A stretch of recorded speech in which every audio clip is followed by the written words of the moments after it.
got then is in this slightly scruffy lineup. What else have we got? Which one's a violin? That one's a violin. Okay, so Nicholas is a violin. Yeah, absolutely fine. Well, things get less interesting. Now he's looking so look at that.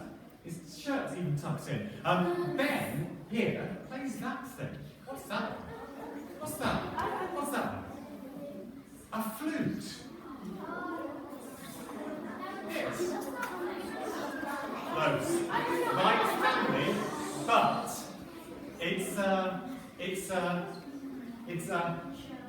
a cello is a really big string instrument. We couldn't fit one into there. It's like a slow scale, but there we are. He's practicing still. And what else do you do when you do a ukulele? You hold it like this, but but you can hold it like that. Yeah. What's he doing now that makes it look like a ukulele? What's he doing now? Because actually, to convert Nicholas from a violinist to convert Nicholas into a ukulele, all we have to do is take away a what? A what? A bow. Yeah, like sort of Robin Hood, except I'm not going to pull this exactly right. It's a bow. So Nicholas now is a ukulele, and he can play some chords like a ukulele would. He can strum some chords. So that's the difference. Because if you put that same thing with his bow, I hope I haven't broken it. Go on and play. Other way out. Yes, well, difference altogether. So ukulele is plucked, and that you use a, what was it called again? What was the stick that Robin Hood uses? A bow, yeah, exactly right. Right, what are we? Krishy's being confusing. What's Krishy got? What's Krishy got? This is very nearly a trick question. What's Krishy got? You ready? You okay for a trick question? Shut up!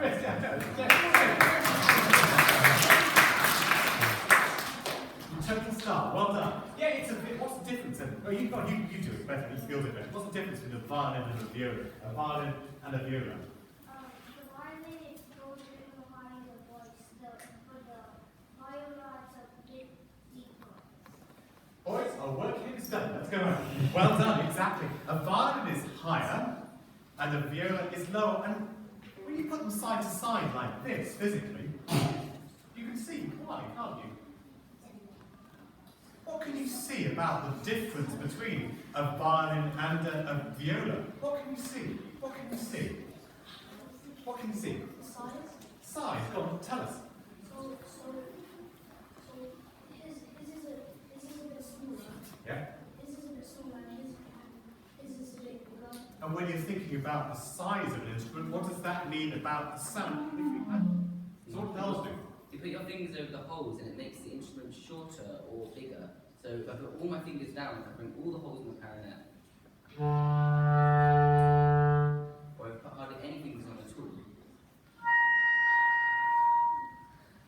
it's really high. So you've got your fingers on the hole, and the magic word you said was after the holes. What did you say? You do into it. So you blow into it, which is why they're called woodwind instruments, because you're making a wind sound. Oh, Ben, you know you want to. Make a wind sound. Yeah, that's quite strange. We were going again. But you're blowing into an instrument, and that's how you make the sound. That's why it's a woodwind instrument, which is quite confusing. What about these two reprobates, who I haven't quite forgiven? Because, when my back is turned.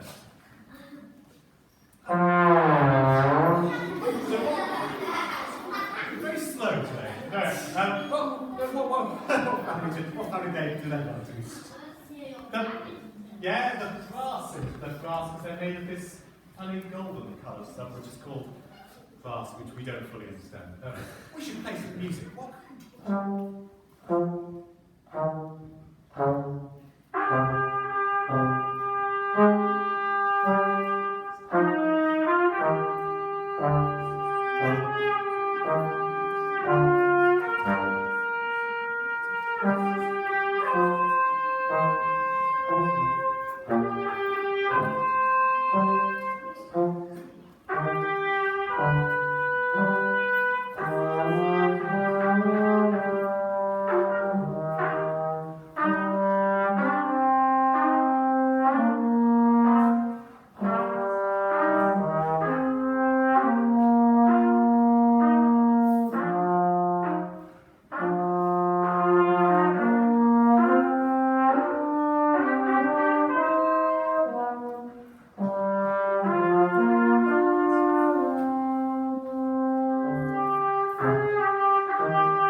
And this is going to be Gwilym's bell. How long, walk slowly, how long do you think it will be if we unwound all the tubing? How much further does he need to go? So actually, it's quite a long thing. You can sort of see why they're wound around, because otherwise, poor Gwilym, having to hold from me to him would be a long way. Now, if we were to wrestle Ed's trombone away from here, I'm sure that the world would be a better place. And then unwind that, Ben would probably have to walk quite a lot further. Go on then. It's a bit longer than that. A bit more. Should we get to go out of the mood? A bit more. Yeah. A bit more.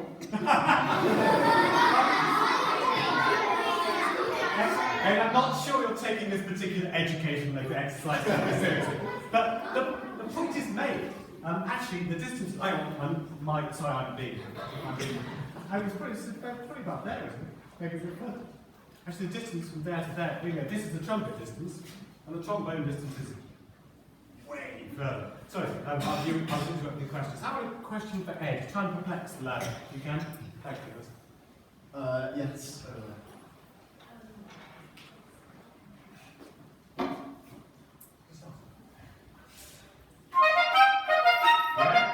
So very high-pitched and young and full of energy. Here's again, little Red Riding. That's nice, isn't it? Go. Then, play the next bit.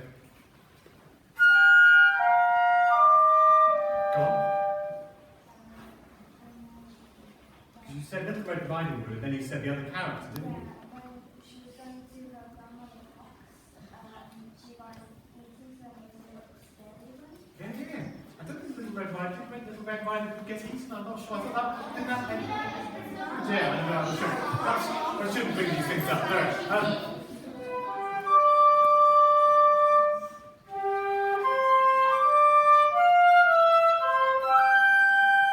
The composer, John Rutter, asks them actually to play it like this.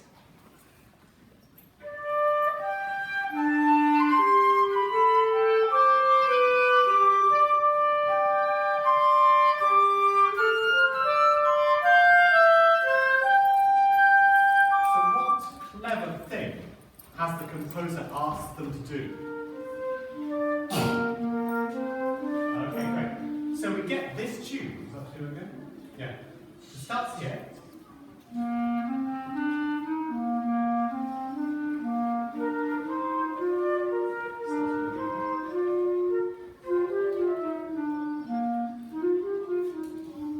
Okay, it turns out the Bells Farm are not the only school that doesn't know.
How hard does she go? Okay, that wins.